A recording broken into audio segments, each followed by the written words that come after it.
On this episode of MythBusters, We're about to drop an elevator. I'm beside myself. going down in the elevator of death. 92 feet. If something goes wrong, somebody could get killed here. Can a well-timed leap of faith save your skin? And the myth of homemade flight. Jamie and Adam take wing in a levitation machine build-off. How did I know Adam was going to cheat? Who are the MythBusters? Adam Savage I reject your reality and substitute my own. and Jamie Heineman. I kind of like it in here. It's private. Between them, more than 30 years special effects experience. Anything to say to the ducks back home? They don't just tell the myths, they put them to the test.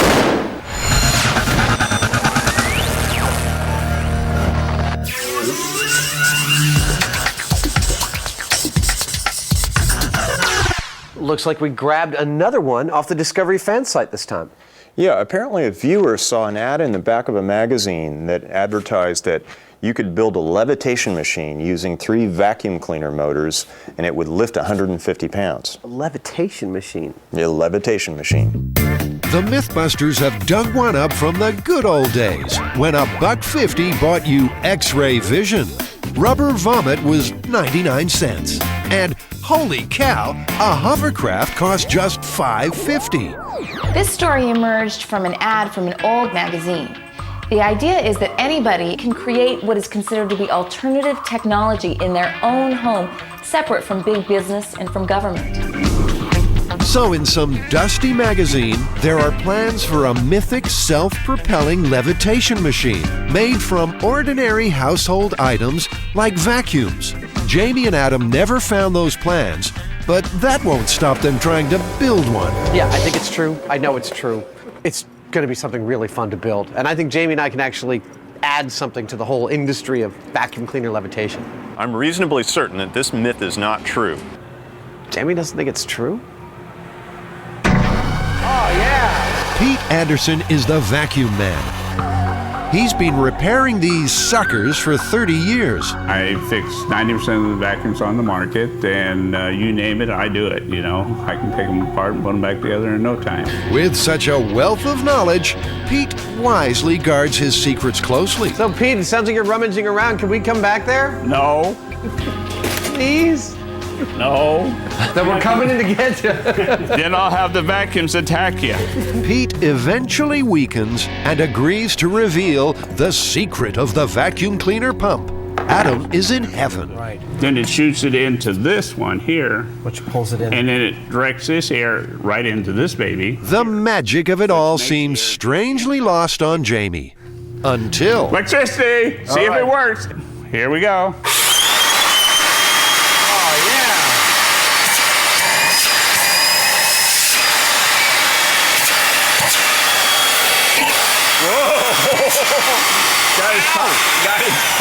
I got bit. He got his tongue bleeding. Am I? Yeah. Oh, that was the stupidest thing I've ever done.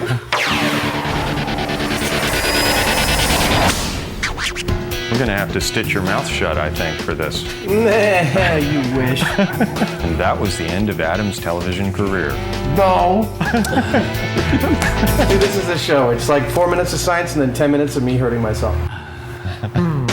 Pete has seen a lot, but he's never seen anyone bitten by a pump before. This is clearly a once-in-a-lifetime opportunity. This is not enough. Come back and get some more. Pete sold them as many of his old junkers as they can carry. The MythBusters are now officially in the levitation business. Do we suck or what?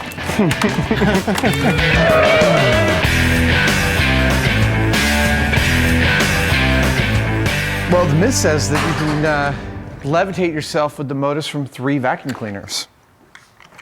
We've got about 20 here. So we'll see what we can get out of 3, and then we'll see where we can go from there.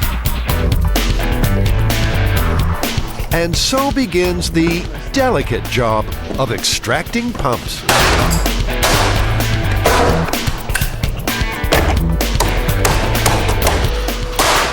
I'm not destructive by nature.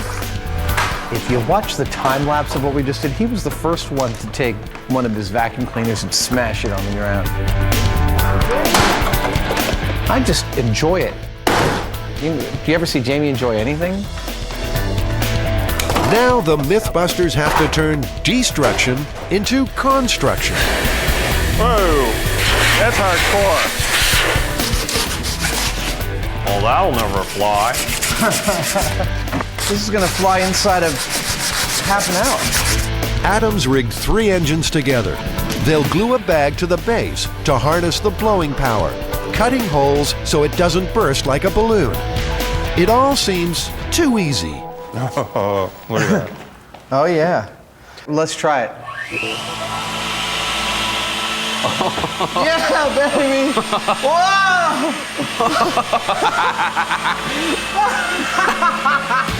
Oh man, dude, that totally works. It's a very un-MythBusters-like moment.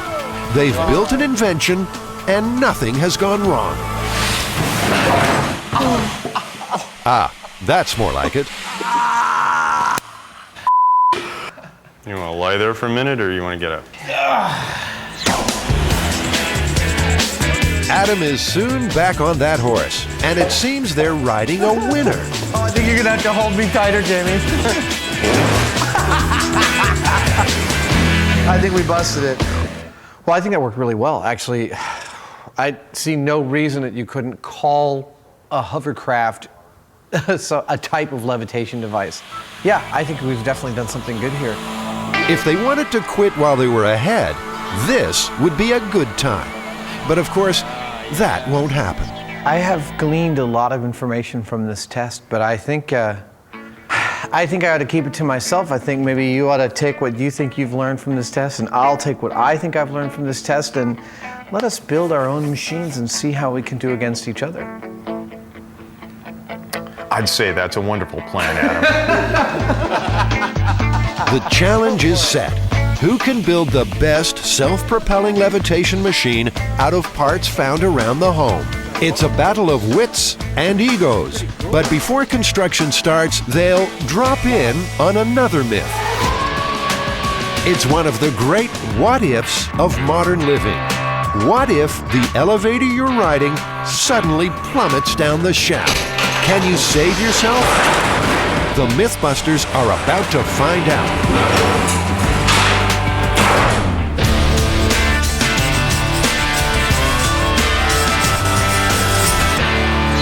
We're here investigating the elevator of death. Now, the myth goes that you're in an elevator, the cables are cut or something, you're plummeting rapidly towards the bottom of the elevator shaft, and right at the very last second, you jump as hard as you can, and that saves your life. Oh yeah, I've been looking forward to this for a long time. The MythBusters need to drop an elevator down a shaft. Just before it hits bottom, the test subject will jump in the air. They'll measure his speed to see if he's avoided what seems certain death. First, a little expert instruction. That's all your control wires. This is your traveling cable. Lester Rappel has worked on elevators for 30 years, and he's not falling for this myth. Well, if you're in an elevator, you're traveling at the same rate of speed, the same velocity as the elevator itself. So you're really not going to be able to overcome that physical fact. What would you do if you were in a falling elevator? I believe if I had presence of mind, I would probably try to lay myself down on the floor, assuming that I could get there, just to minimize the injury to my body. Destruction seems assured. Jamie can't wait to scout a location. There's a fire training facility which sounds promising in Pleasanton, outside San Francisco. This is quite a complex. They've got rooftops and whole buildings that they can burn down and put out. And of course, most importantly, this building has an elevator in it that drops 4 or 5 floors. I thought so. That's only 40 feet. Okay. 40 feet is an impressive drop. But for this myth, they're looking for something really special. Jamie's got a lead on a derelict hotel in nearby Oakland that's 8 stories high. He's checking it out with builder Carrie. Is that it? I guess that's it. an 8-story building.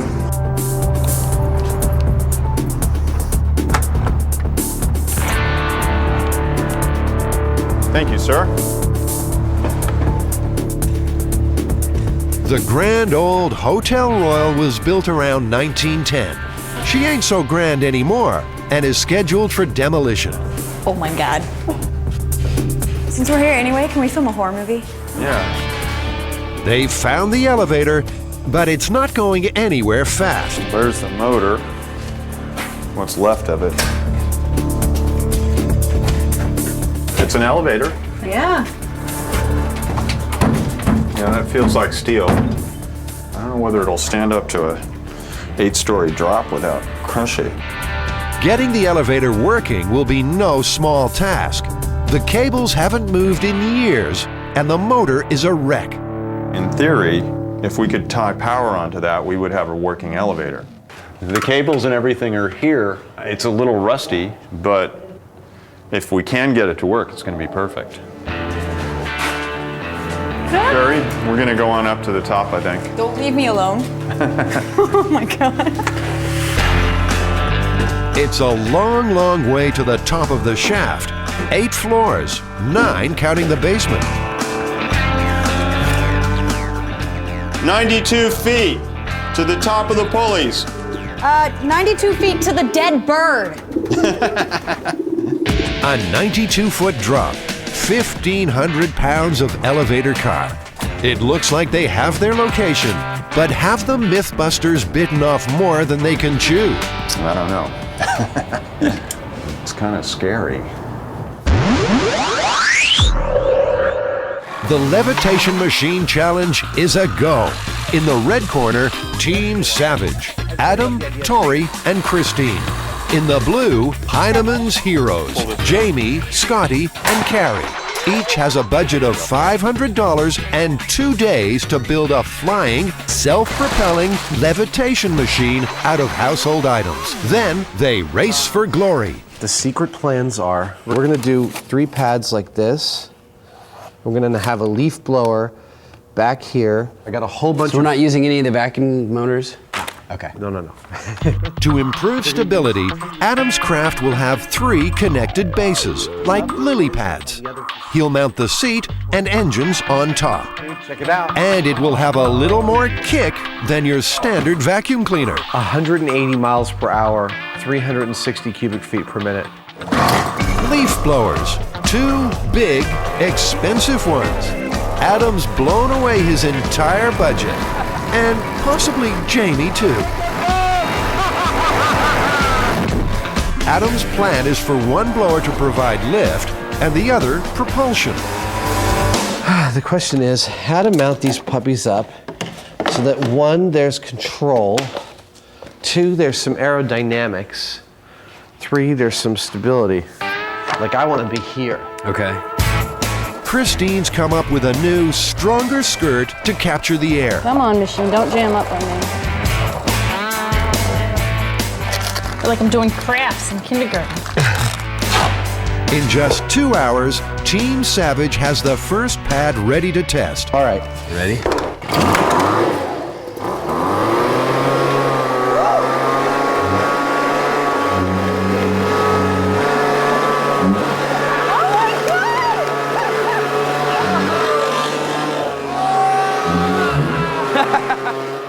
I think that's magnificent. I think the distance is perfect, the buoyancy is great, and it's pretty darn stable for just 1 person in the center. 3 of these is going to be great. The thing is that this powers 1 beautifully, but it's got to power 3. Adam has to split the airflow from 1 leaf blower to inflate all 3 pads. He'll divide the blast with pipe. How do you like that? That'll do. But is there enough lift? Adam's design might be stable, but it's also heavy. There's a steel frame holding the pads together and a seat. Up and right there. Okay, close your eyes. Right Wait. If you weld this, you're committed to this height of the chair. Yeah. Wouldn't it be a smart idea to put a pipe the same diameter as this? Maybe. And then we you know can what? I can just adjust cut the it. weld. I can grind the weld.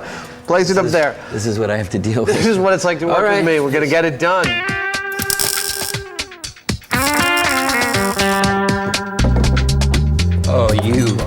good. Not that good. The seat is not adjustable, and it's a little too low. See, look at all that extra room. All right, let's tilt it on its back. Oh man, it's really heavy. But could it be too much weight to levitate? The big race will be held on the beach. Before lifting a tool, Jamie's scouting the location. And he's inspired. Have you ever heard of a thing called a hoverboard? Jamie, the non-surfer, explains to Rob, the non-geek, what he has in mind. So we're looking for a large board that we can mount some leaf blowers on the back for forward thrust and one on the top and the front to fill the airbag that lifts the thing. And we also want it to look cool. Yeah. Okay. It's clear Surfer Rob doesn't share Jamie's definition of cool, but a sail's a sail, dude. How about this one? Well, that's kind of hot looking. It's 22 inches wide, 7'10". I like it. It's a bittersweet moment. Old Yella here will never see a way. But Jamie couldn't be happier. Thank you. We've destroyed a lot of really nice things on this show. You know, Corvettes, home appliances, power tools, and now we're about to destroy a surfboard. Jamie is planning the Heinemann hoverboard, a surfboard, blowers at the back for thrust, more at the front for lift, and the inflatable skirt. In his search for thrust, like Adam, Jamie has settled on leaf blowers. After the surfboard, he can only afford cheaper models and needs to check their propulsion power. It's exciting. Well, that ought to work. So let's fuel it up. This is easier than I thought.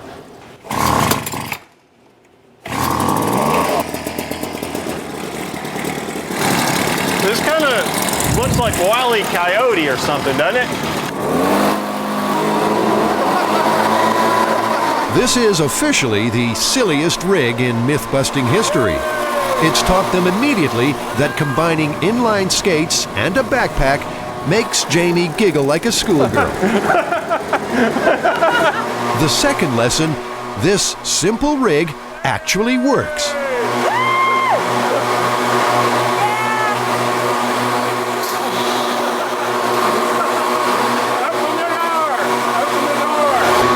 It's not fast, and it's not pretty, but it might just be impressive enough to scare Team Savage.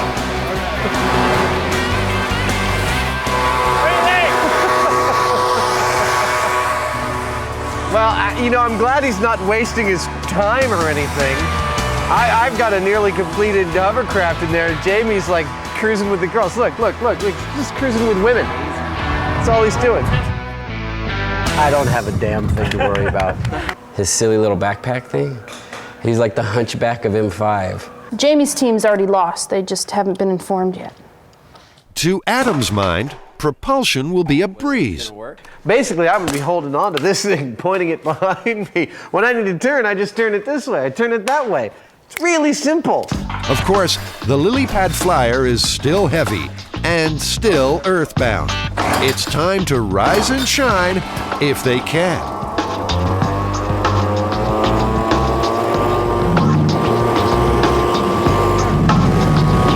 It's totally stable. They have liftoff. It was actually very successful. I'm very pleased with it. Weight does not seem to be an issue with the leaf blower. It's got plenty of power to lift the weight we want it to lift. The hard part seems over for Team Savage. They're levitating like David Copperfield, and now just need to conjure up a little backdraft to get things moving.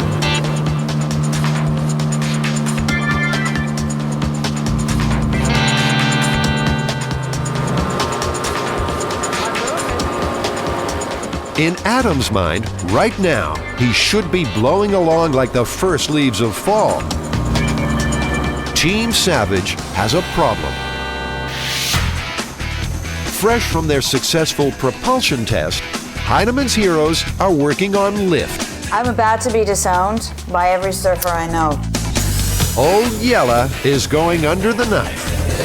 This hole is for the downdraft that will inflate their skirt. Jamie, are you feeling confident? Not at all.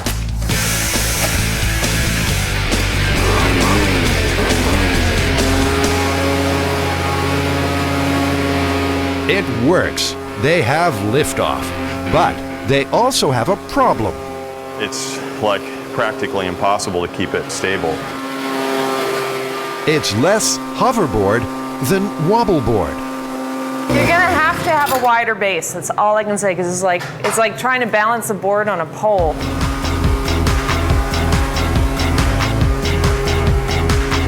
Jamie has a hunch he can steady the ship by adding an outrigger. So this is a nifty invention. This is actually going to work. And what I've done is I've put some additional support on the top of the bladder where it comes out from the side of the surfboard. And that'll keep it more stable because it can't roll around the edge of the surfboard now. It's got to be compressed.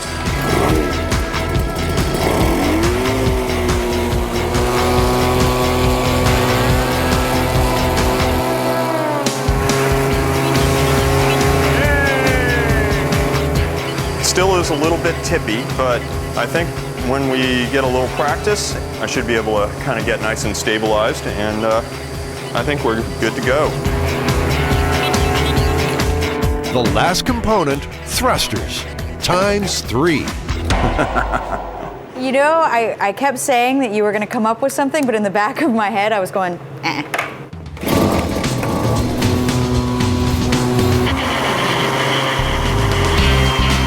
Surf's up for Heineman's heroes. At the end of the first work day of the challenge, they have a flying, self-propelling levitation machine.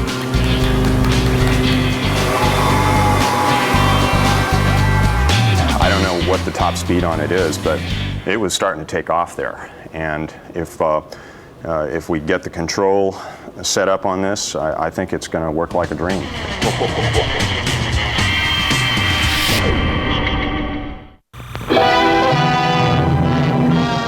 In July 1945, a terrible tragedy at the Empire State Building gave rise to a miraculous survival story. And an elevator plunged down 80 floors, cables and debris tumbling over it. It was a drop of 1,000 feet, and inside, a young elevator operator. She was found alive in the basement by a heroic Coast Guardsman. The girl inside was badly crushed and burned. I got her out, gave her morphine, and treated her wounds as best I knew how. But how did she survive that crash? Did she jump up? It's something for the MythBusters to ponder back at the Hotel Royal. Found a bowling ball in the abandoned building. I've always wanted to drop one of these on a tile floor. Man, I thought it was going to shatter and break and do all sorts of dramatic things. Myth busted. Well, that wasn't much fun. Yeah! We've got the location, we've got our elevator shaft. I'm gonna go out and get all the rigging equipment that I need so that we can pull it to the top and drop it. You've got the hard job of getting Buster to jump at the last second. This experiment has two engineering challenges. First, to figure out a way to raise and drop the elevator. Second, to rig the victim to jump up at just the right moment. Jamie, Carrie, and Scotty are dissecting the human jump. All right. In the short moment of acceleration, the average top speed generated was just over 8 feet per second. Now, they need the victim to replicate that. And here's the victim now. I need to figure out how to make Buster jump. I think I'm going to have to use some kind of spring because I don't want to go for the gunpowder.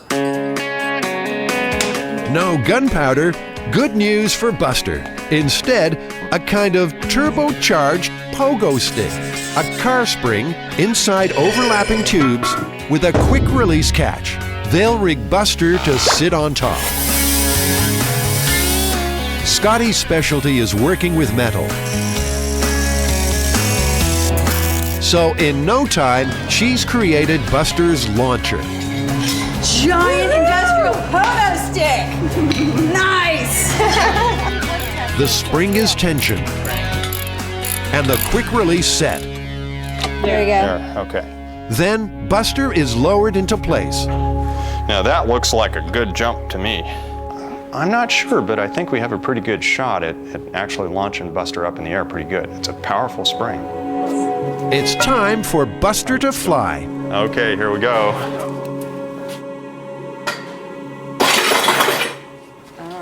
Well, that wasn't very much at all. Okay. Attempt 1 was more a jiggle than a jump.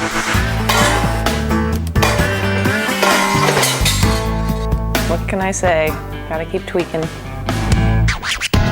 Adam, meanwhile, is looking for rigging, asking all kinds of questions salesmen don't hear too often. I need to cut these cables and attach basically this quick release between the cables and my elevator so I can then drop the elevator. What would you recommend? A career change, perhaps. But failing that, rigging salesman George Wong settles for cables and ties and double-strength doohickeys. Okay. Are you gonna blow me up next? No, we're dropping an elevator today. Are you really? Yeah. The whole experiment and the MythBusters safety will literally hang from this quick-release shackle. Everything has to be right. That'll do it. That's perfect.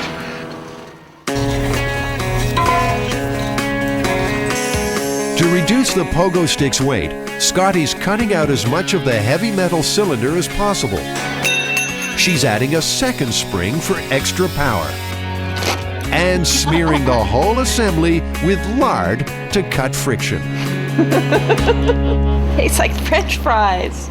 It's like about a half pound of lard on there. Well, when you have a giant box of lard, it's just so darn tempting. Are we ready?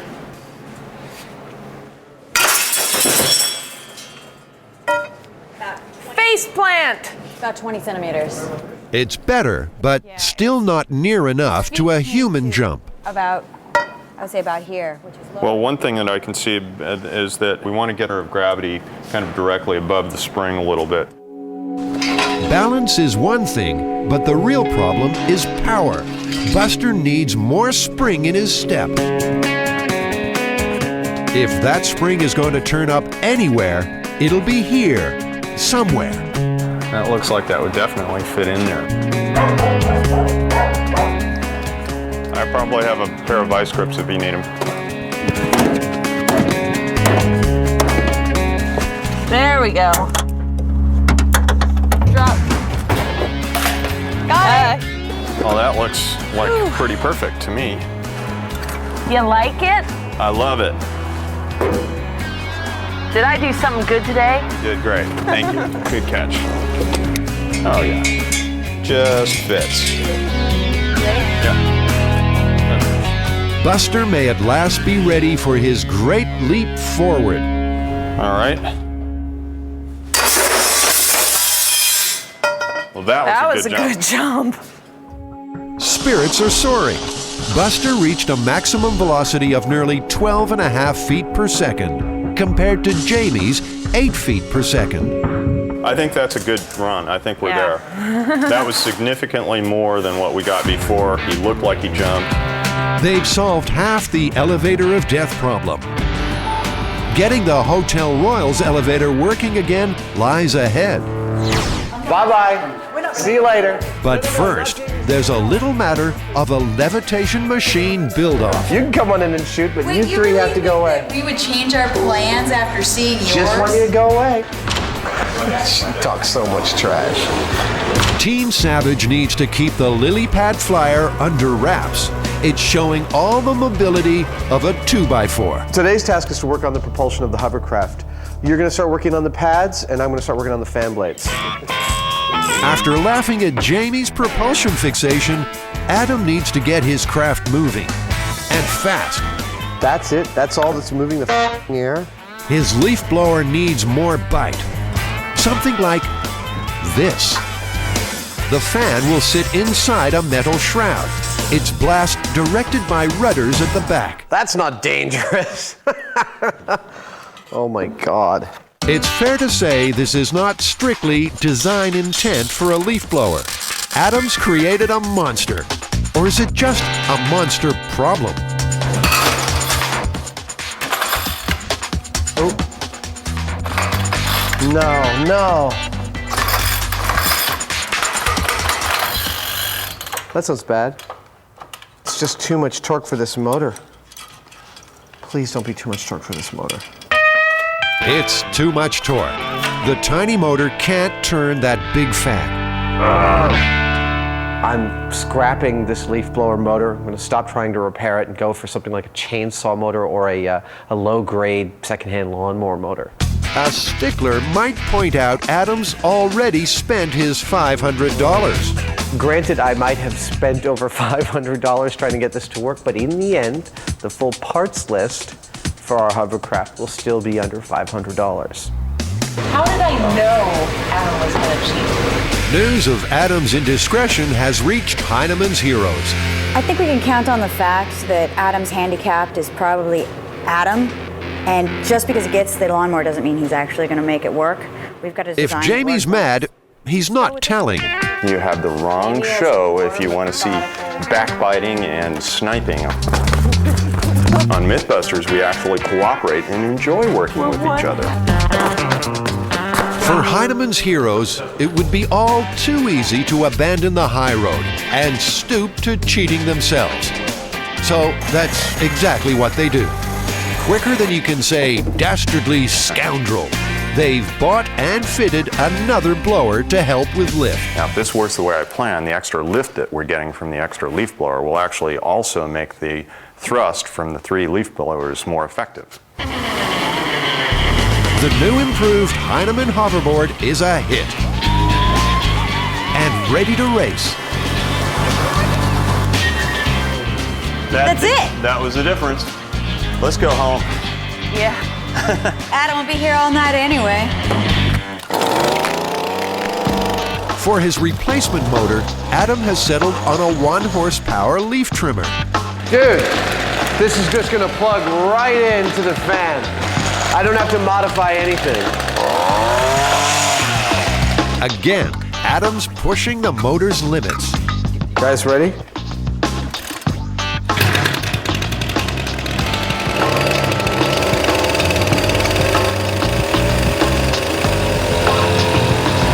A typhoon, this ain't.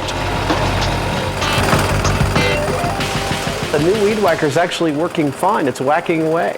It's my propeller that is lacking some balance. Adam's looking a little unbalanced too. His grand plan is running out of puff, and so is his team. You got something to say? I'm thinking about it. It's just been like one disaster after the next. It's the beautiful thing. We put so much time and love into it, and it's not working. And I'm brokenhearted, and so is everybody else. And Adam's pouting. There's nothing for it. They have to mount the engine and hope for the best.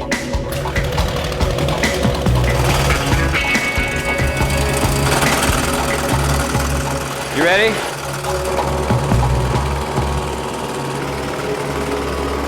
The lily pad flyer is going nowhere in a hurry, and Adam's in the fast lane to Palookaville.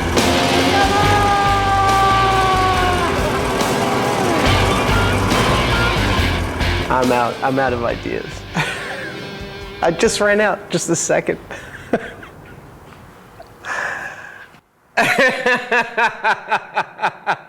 Oh, when a pat comes from the cameraman, you know it's really, really bad.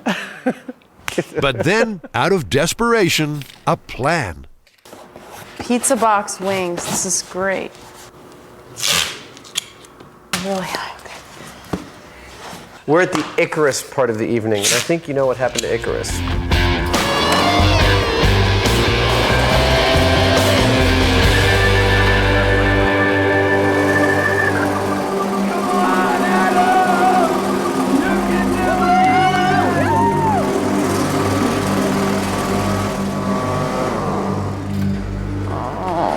You know, I think we might have something there. I can only pray for one thing, and that is a total failure of Jamie's rig. Confident to the last. Let's go home.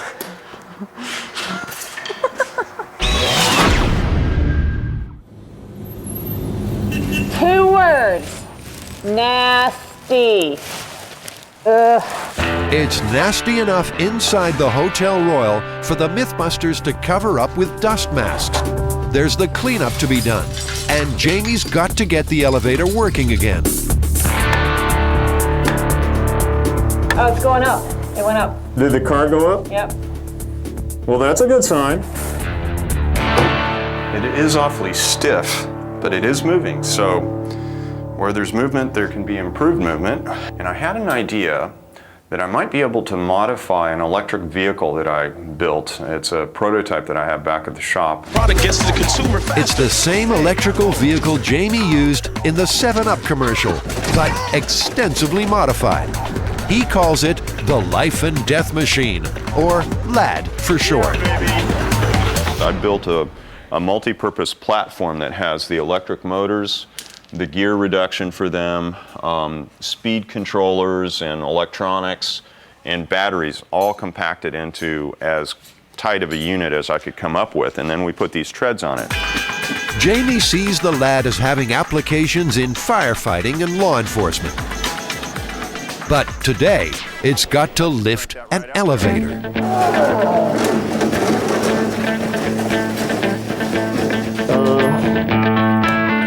A little MythBuster love tap will ease the fit.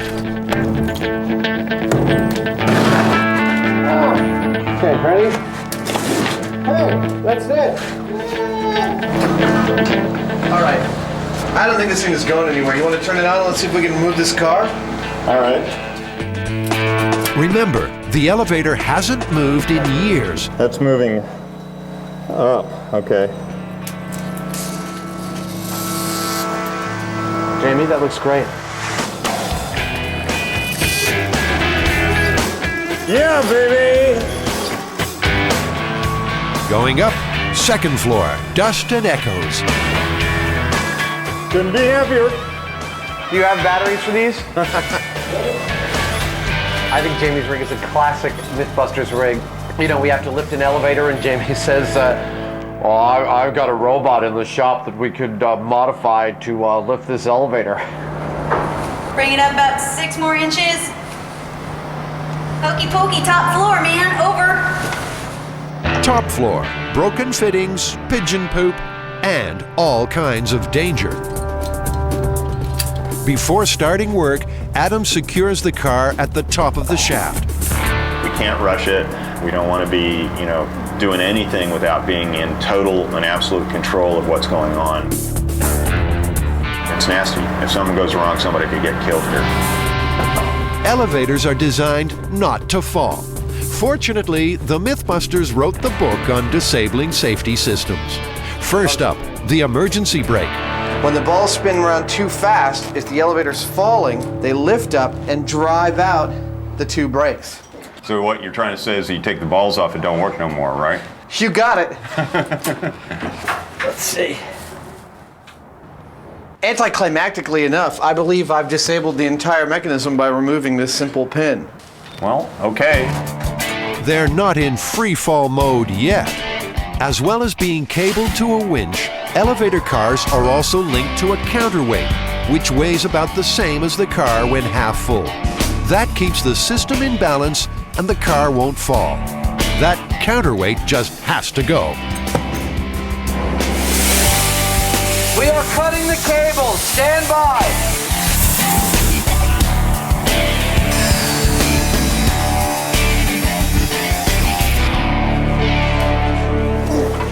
It's so much heavier than it looks. Just the last lonely winch cables left. And with the car lowered back to the basement for safety, Adam is about to sabotage those too.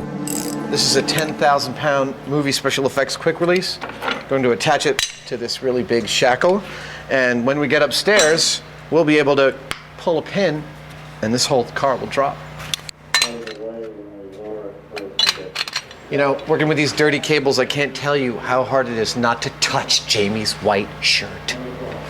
I just want to touch it, make it dirty. All right. You're ready to take tension on this, Jamie. Okay. The quick release is attached and holding. Beautiful. The star of the show has been roused from his luxury trailer. This promises to be the sorriest chapter in Buster's tragically accident-prone life. He'll ride that car down 9 floors, sitting on a pogo stick. Okay, Buster, this won't hurt a bit. Adam's tying off a trip line at the top of the shaft. That will pull the release on the launcher when the elevator's 6 feet from the bottom. Looks about perfect to me. Okay, the rig is stationary, it's ready for... The MythBusters are ready. They've built a giant pogo stick and made a death trap out of a previously safe elevator. As Buster rises towards the penthouse, he surely knows the outhouse will follow. But could he somehow survive? We're about to drop an elevator. I'm beside myself. It's all gonna be over in a few seconds. And with a big boom, what else could we ask for? I think Buster's toast. But then that's his job.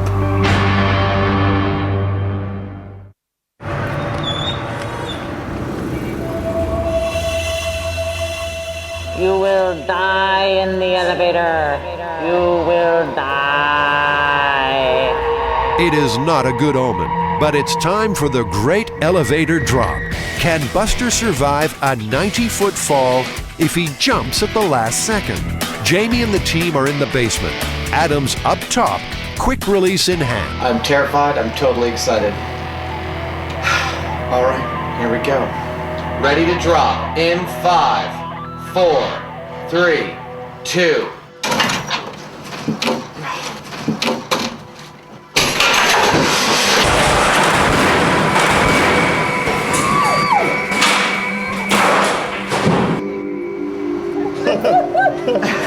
Oh my God! That blew my face back. Man, that was intense.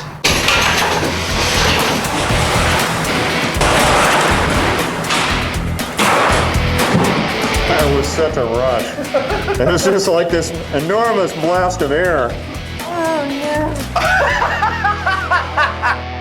The overhead camera shows Buster's pogo stick launched right on cue. But did it save him? Talk about a gust of air. No. His head's gone. We've got an arm. I believe this is more damage than we've ever done to Buster in one myth before. Hey, Adam. I think Buster feels good about a job well done, and he just hopes that we don't put his head on backwards. By the bottom of the shaft, the elevator and Buster were falling at 53 miles an hour.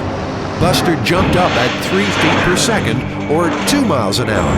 Enough to hit the roof, but he still hit the ground at a fatal 51 miles an hour. I don't know if we can put him back together. Yeah, Scotty can do it. We can rebuild him. We come on. have the technology. Buster will be repaired, but if he was smashed to pieces, how did that elevator operator survive her plunge in the Empire State Building from 10 times the height? Turns out the car was a tight fit inside the shaft, so trapped a cushion of air beneath it. And the cable hanging below coiled into a kind of spring as it fell. Those 2 factors slowed the car enough to save her life. Alas, fate was not so kind to Buster. Well, you know, you might be weightless relative to the elevator, but you and the elevator are going down at 53 miles an hour. So unless you can jump up at 53 miles per hour, you're dead. I think we've done all that we can here. I think this myth is definitively and finally busted. Yeah, it was fun though.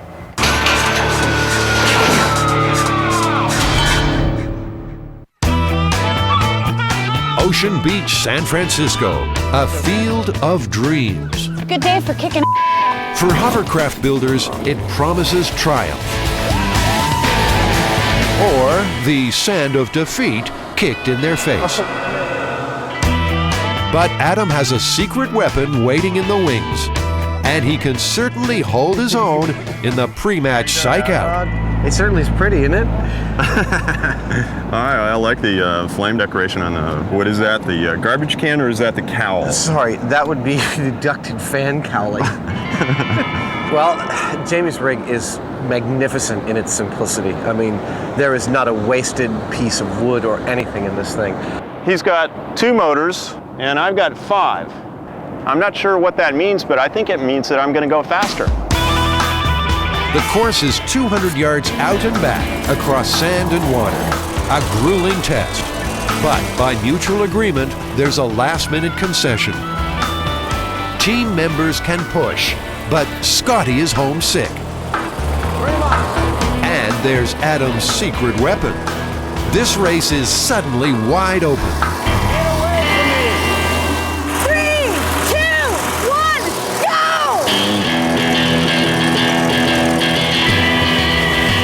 The Heinemann hoverboard leads out. But Team Savage has pulled a switcheroo heading into the water hazard. It floats like it flies. I gotta lose this. Jamie's first out of the water, but his lift engines have stalled. Fair play be damned. Adam's calling in reinforcements.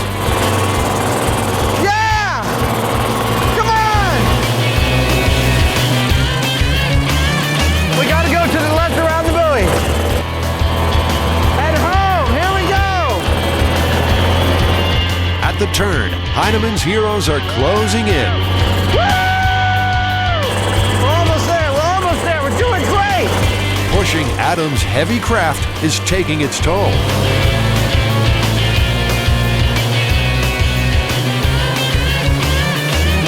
A jockey change, and fresh legs could be the difference.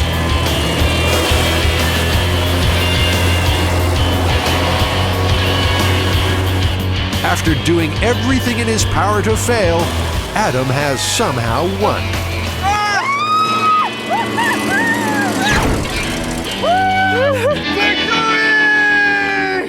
Way to come in at the last minute there. Nice. That was possibly the stupidest contest ever in the world. The thing just filled full of sand. You know, we tested it on a shop floor, smooth concrete, worked great. I'm fairly confident we would have easily won the race, but it's a big scoop. It may be academic, but Jamie calls a rematch just to see who would have won without assistance. On dry land, it's no contest. This time, it's all Jamie. The Heinemann hoverboard leads the lily pad flyer in its wake, and a little pride is restored.